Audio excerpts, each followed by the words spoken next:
Good morning. Welcome to Learning to Learn a Language. We are at present with the 5th unit of your 11th standard English reader. And the 5th unit starts with, of course, a prose piece. Personally, I like this piece very much. Maybe as a teacher, this is exactly what I have been telling my students. As a parent, this is exactly I want my children also to learn or to behave in this particular way. As a citizen of this country, fine, I would be really happy if every graduate who comes out of a university with, of course, his degree would apply whatever you get in this beautiful piece. If only you can put it into practice, the country, your motherland, would improve by leaps and bounds. Already we are on the verge of being declared as a developed country. What we were in 1947 is totally different from what we are in the second decade of the 21st century. Now, what am I talking about? Your warm-up itself gives you a clue. It just asks you to put out your ideas, share your ideas with your classmates regarding democracy. Cracy means rule and demo, people. Democracy, as we have been often using this, which has been used by Abraham Lincoln, democracy happens to be the rule of the people, by the people and for the people. So what does it mean really? No, we just quote it. We quote it and we say, of course, democracy, it is country is ruled by the people, the country is for the people and it is of the people. It is very easily said. But it's not people we are talking about. We are talking about the citizens of a country. Citizens are just not people who take everything from the country. It's also their responsibility to give back. So again, if I can quote Abraham Lincoln, the most appropriate question every individual should ask himself or herself would be, what my country has given to me or done to me, what have I given to my country in return, or what have I done to my country? That would be more appropriate a question to ask oneself, to ask yourself. So that's exactly how your warm-up session starts. Now, what do you mean by democracy? What is expected of democracy? To understand democracy better, you have to also know about various other forms of governments. For example, if you talk about theocracy, theology is a study of religion. Theist happens to be a believer in God and religion. Theocracy happens to be a rule of a place, a country or a nation by the theological group of people, in the sense that people happen to be, it can be religious head who rules the country, right? So Pope happens to be the head of the Vatican City. So that happens to become theocracy. Again, you have something called aristocracy. Aristo means rich. It can be the rule by the rich people. Other than this, you have a monarchy. Monarchy happens to be ruled by the king or the queen, who by virtue of being the prince heir to the throne or princess heir to the throne, after their father, they immediately become the head of the country, right? Kings and queens, that becomes monarchy. Then you, of course, have, after a war or something, you have also despotism. Fine, a despot happens to somebody, he can be a soldier, he can be an army head, he occupies a head position and starts controlling the government or governing the people. Now, coming back to democracy, democracy is the most difficult form of government because you have to educate people to evolve into citizens. You have to educate them about what it is to be a citizen. It's not asking for your rights, it's doing your duties also, contributing to the welfare of your country, academically, socially, economically, politically, scientifically. Fine, in every aspect you may have to support your country and stand by your country so that whatever you contribute would become the foundation stone for the next generation to stand upon and build their future. So that is a kind of an assignment that has been given to you. And there is next, immediately, there is a very pertinent question which is asked, which you may have to answer. Now we have already moved to the 5th unit, and as I have been repeatedly telling you, you are 16 plus, and you are old enough. You are old enough to answer this question. What are the salient features of a good school? You label a particular school a good school. Now why do you give that attribute good? What contributes to the goodness of a school? What are all the qualities you expect in a good school? Fine. And when you are going to label those good qualities, another question pops up, and that question is, who contributes to the goodness of the school? What are all the things that contribute to the goodness, and who contributes? Who pays? What are all the things which are common for everyone, and what are all the things which are individually given to a child? For example, the reading material, or the desk, the bench, the classroom ambience, the facility which you find in your classroom, the lab, the scientific lab, the computer lab, the playground, all these are meant for everyone. But when it comes to something else, your parents alone can give you that. So your warm-up assignment asks you to classify these. Then comes the most important question. I think we started this kind of getting to know each other, learning to learn language with that question. The question is, you have been getting everything from the society. Now when you talk about your books, when you talk about your scholarship, when you talk about the free conveyance pass, bus pass, which you have been enjoying, have you ever thought who pays for this? The government gives you all this, but government is just not a thing which does not, it is after all a group of people who have been elected by us. Fine. And who gives money to the government? How does the government get its revenue? Now, this should make you think about how we are all taxpayers. If you get a scholarship to continue with your education, if you get free books to study and improve yourself, if you have a bus pass so that your conveyance is taken care of, your uniform is taken care of, other things are being taken care of, if you are given a free computer, that is a time when you really seriously ponder over something. You ask yourself a question, who pays for this? If my parents are not able to contribute towards this aspect of my education, it is the government that does. But who gives government money? Is it an individual? No. The whole society, through paying its tax, all the taxes being paid properly, fine.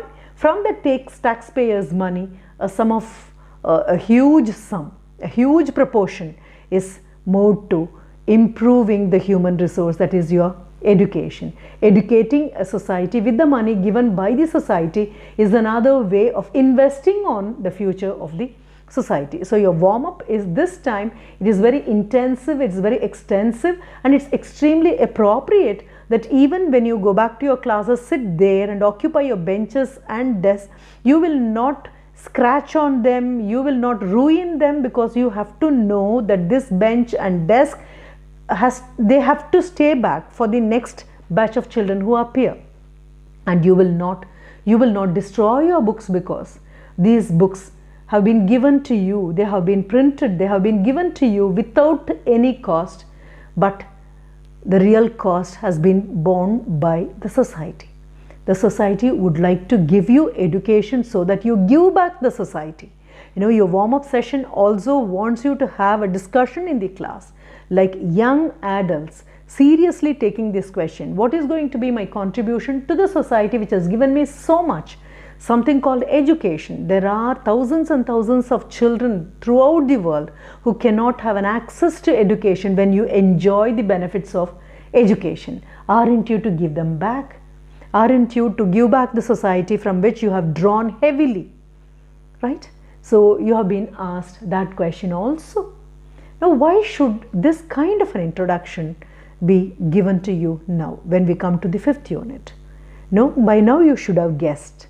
You should have guessed what you are going to learn in the prose unit is something very, very serious. Something that draws your attention to your duties, your responsibilities, your accountability towards a society as an educated individual. Yes, of course, we are moving on to a convocation address by Aringer Anna, who was our Chief Minister for 2 years, 1967 to 1969. Very short time, a person who just lived for 60 years, but one thing, we still remember him fondly. We remember him with all our wonder and appreciation because he happens still, he continues to be a beacon of knowledge for most of us. No, his literary output still, it is totally loaded with political, social and ethical values and questions. It is very, very educative. It helps us to evolve into better beings. No, he rather shows you the way in which you have to continue going if you have got your degree from a university, and the university is funded by the tax money that is collected from the society. A brilliant piece of work by Aringaranna, Dr. C.N. Annadurai, who was conferred an honorary doctoral degree by Annamalai University, where he gives this convocation address in 1967 in the month of November. A brilliant piece which literally knocks at your conscience. It compels you to wake up. It asks you the most pertinent question, which of course William Wordsworth did ask when he wrote on the lines on Early Spring, what has man made of man? Fine. And there's exactly the same question Aringaranna also asks, what have you made or what have you planned to give back to the society, to mankind, from where you have drawn heavily, right? Or else you will be considered a person who is thankless, ungrateful, because you have not given back to the society which has given to you with all faith, thinking that once you get educated, your education would get back to the society and nourish its roots in the sense, nourish the tillers and toilers of the soil. People who have never had education would get back from you the benefits so that they can educate their next generation at least, right? It's a very beautiful article, and if you go through your syllabus, once again I draw your attention to the way the syllabus has been framed.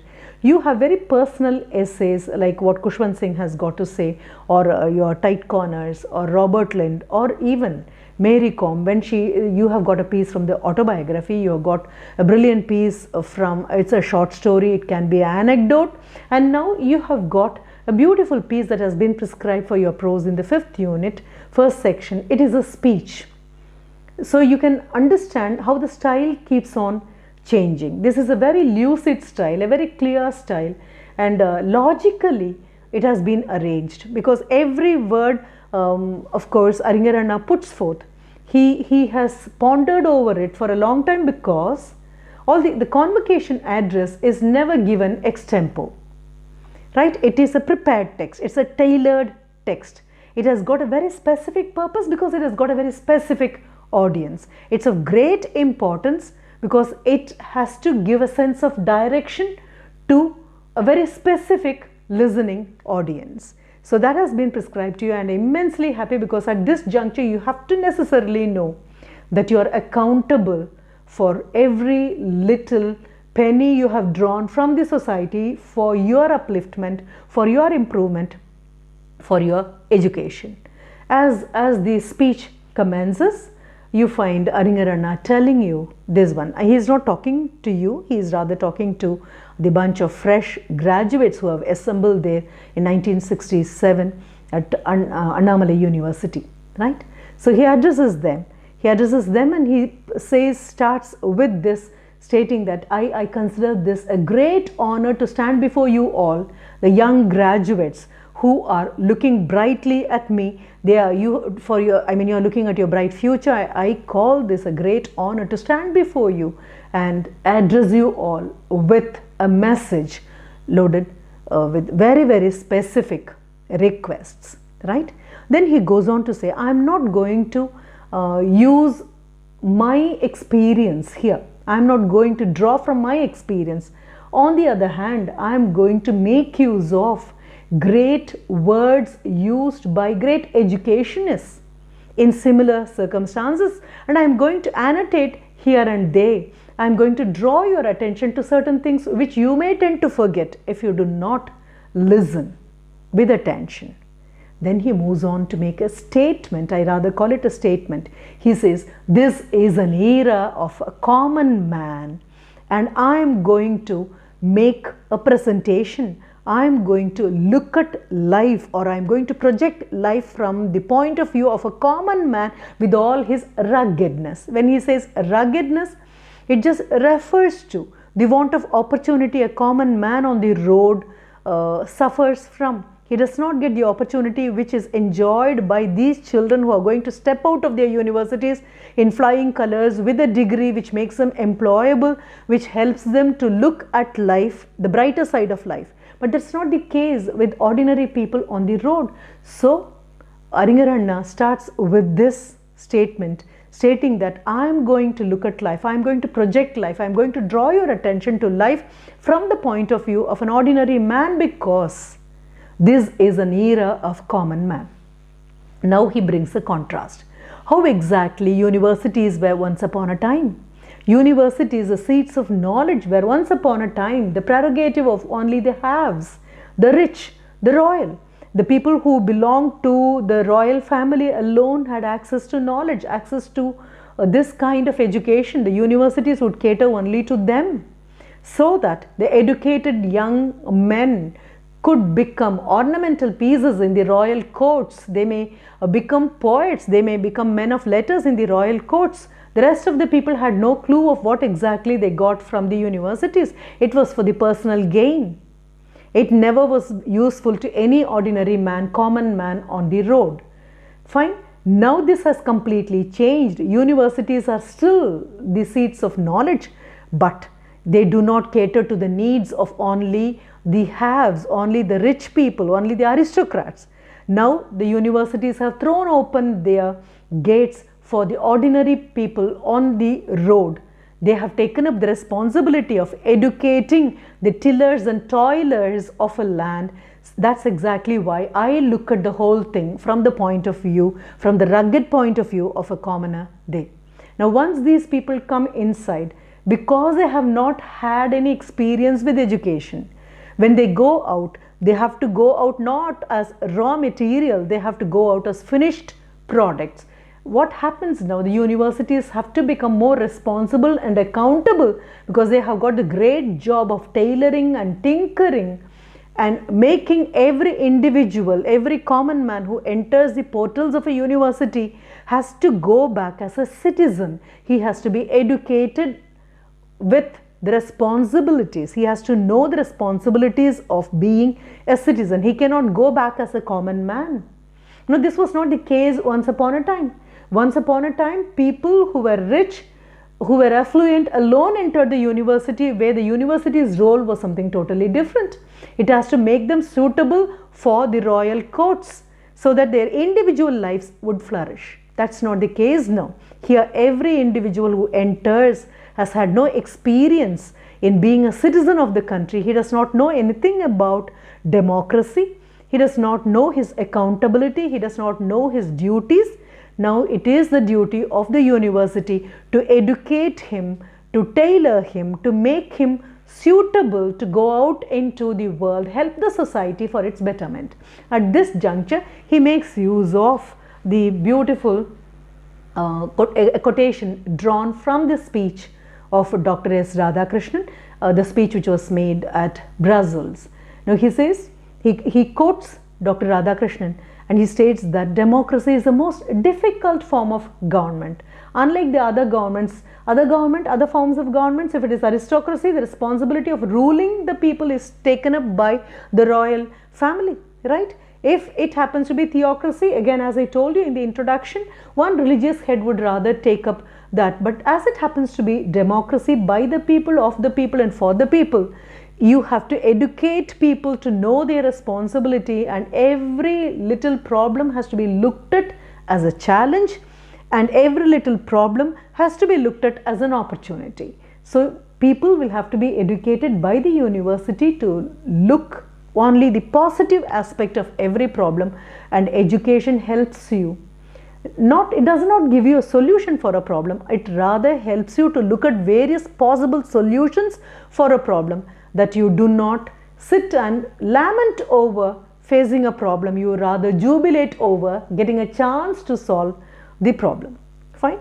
After this, Aringaranna goes on to explain the predicament of an ordinary man, right? How you get your education. He once again draws your attention.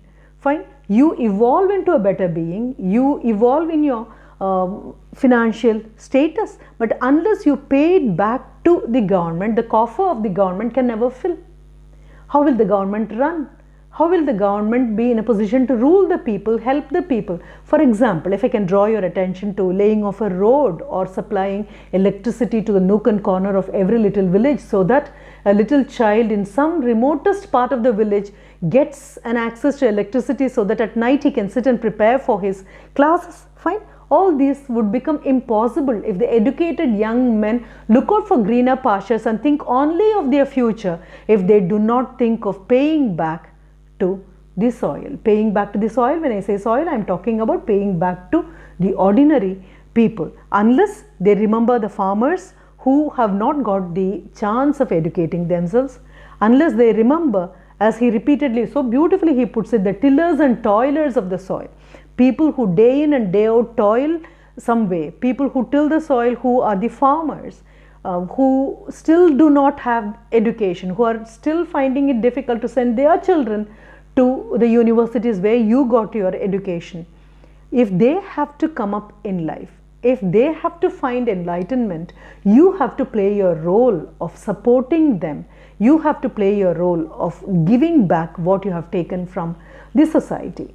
Then he goes back to ask you this question. I know when I talk all these things, when I tell you that you have to give back to the society, you may give me a smile and you say that that is not the case with the world. It's very difficult world. When you want to pursue the path of, when you go by the path of truth, you cannot do it because the society is so bad that people may not allow you to follow the path of truth. Fine. World outside does not look so beautiful. It does not look so bright. Everywhere you have corruption. Everywhere you have some kind of a stumbling block that you are not able to pursue in the path of what has been taught in your books. The ethics that are advocated in your book, they happen to be totally different when you come out and look at the society. No, leave alone ethics. When you talk about the road rules which you learn in your books, and when you really come to implement them on the road, you find these two are totally different. What your civic book says is different from what you really see in the society. And Aringaranna, smilingly, he tells you, of course I am aware of it. Of course I am aware of it. Not that I am totally unaware of what exactly is happening in the society. Society is certainly not what it should be. But you have got your education, you have got your degree, you have got your learning plainly to face all these problems. And he goes on to a thousands of years old Purananuru song in Tamil, and he says, you are carrying the legacy of a race. You belong to the Tamil race and you carry the legacy on your back. And what does that Purananuru poem tell you? It tells only those people live and continue to live immortal. Those people are very few in number, but they have always fought against the ills and evils of the society and have contributed for the well-being of the society. People who have not been selfish, people who were selfless, who served the society in spite of all problems and odds. They continued to persevere for the benefit of the society. Those people are remembered by history. Their names have gone down the pages of history, and that's what Purananuru says. So he quotes from Purananuru and he says, you happen to be a link of a legacy. You happen to be in the Tamil race which can always boast of those people who lived and sacrificed their life for others. So in spite of the fact that there is every chance of your meeting obstacle, let this education, let this degree give you confidence and courage and moral strength to wage a war against this inequality that is prevalent in this society. Go and stand by those people who directly or indirectly paid through their tax, who funded your education, that you stand here as a graduate. Now, so saying, he comes to the concluding paragraph where he compliments them over their success and rather offers his blessings to them, best wishes to them, telling that as in the meanwhile, I'm sorry, I forgot about, he quotes again of Jefferson also, that is equally brilliant. Now that particular line which talks about all the achievements of aristocracy should flourish, should come out from the democratic opportunities. Now what do I mean by that? Aringarana makes a beautiful use of that passage. Now what do you mean by that? The affluent people, people who have got money, people who are rich, right, and they achieve a lot. Fine, that should be achieved by a common man. Let there be democracy of opportunity. Let everybody get a chance. Let everybody get education. Let everybody have an access to education, so that what happens, what was once upon a time called as the achievement of aristocracy will become the achievement of a common man also. That's what you mean by democracy. He uses Jefferson's words in such a beautiful way, encouraging all these young, fresh degree holders who step out of the university, and he congratulates them over their achievement and gives them a strong dose of confidence and enthusiasm, telling that the society is waiting for them to come and play their role as responsible, accountable citizens who will be laying the foundation for the next generation to stand up and flourish, as a result of which every individual will take care of every other individual who will come in future, so that my education rather becomes a kind of, I serve the society by watering the roots of the society. The roots happen to be the faceless people we do not even know, to whom we should be thankful to. Those people have contributed so much, and this is exactly what I told you in the beginning of all these sessions. What is going to be your contribution to your society? Quoting Lincoln is very easy, but following what Lincoln said, as Aringarana puts it, what have you done to your country, is more important a question than demanding what your country has done to you. Fine. This is of course followed by your glossary, and as we already know, you have reading comprehension questions. Your vocabulary is also put to test. You have got various ways of testing your vocabulary. You are asked to frame sentences of your own, words in isolation, words in a context, match the following, fill in the blanks.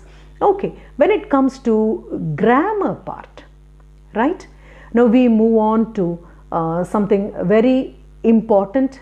Now we have to have the reported speech, and when it comes to reported speech, the reported speech becomes very important, because in your projects already we came upon active and passive voice, how we transform sentences from one voice to another, and then we move on to, of course, we have to have our reported speech, because the complete prose speech that has been given to you in the fifth unit, first section, it happens to be it is from an address made by a speaker, so it is in the first person.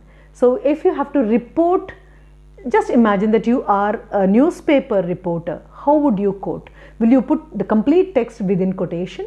No, you would rather take the most important parts of whatever has been said in first person in direct speech. You will convert them into indirect speech, because when you report something, it becomes reported. It's always in the form of reported speech. So your grammar goes on to talk about how will we take simple present and how will we make simple past tense when it goes from the direct speech to indirect speech. Of course, we have our simple present progressive and our past progressive. We have a perfect tense, fine, and of course we have the future also indicated. With all these, we move on to again various forms of letters. Another piece of writing work is given to you. Various forms of letters. Letter writing is already, I don't want to call it a dead art. It almost looks like a dying art. Now, because most of us go back to our email, and email format is also given to you, and you have been provided with filling up various forms. It can be that is drawing some amount you would like to borrow loan from a bank, or would like to deposit some money in a post office. Whatever it may be, you may have to fill in various forms, and you have to create certain information you have to create. They do not want you to put in whatever is real. They want you just to imagine that you have been given a form and you have to create your own material, fill those forms. And email also, you get an insight into how an email is sent and why an email, how email has now become a kind of a documentation, and how you should be very, very careful when you send an email, because any number of copies can be sent to any number of people from your mail. So you have to be very careful when you word your letters, and what are all the things that have to go in, how it should be very synoptic. When I say synoptic, it should be something very short, to the point. The content should be addressed immediately. We should not beat around the bush. Now that is given. Apart from that, you have been asked to generate your own information, and you have to write letters. Now, letter writing, as I told you already, is unfortunately a kind of a dying art, because most of us resort to sending a message or texting a message or sending an email instead of going back to the good old letter writing. Letter writing has to be learnt as an art. You have your personal letters. Of course, you have your official letters, and official letters have got their own specific vocabulary because there is nothing informal about it. It's a very, very formal context, and you have to have your specific vocabulary. There is a style, and the style will have to be followed, and for which you have your passive voice and reported speech to stand by you and help you also. After which, of course, you have your ICT corner to help you. Other than this, when you have the speaking aspect, you have to address, as you have got only a convocation address as your text, you may have to address an audience on a given topic in the textbook. So thank you. Thanks a lot. Thank you for listening.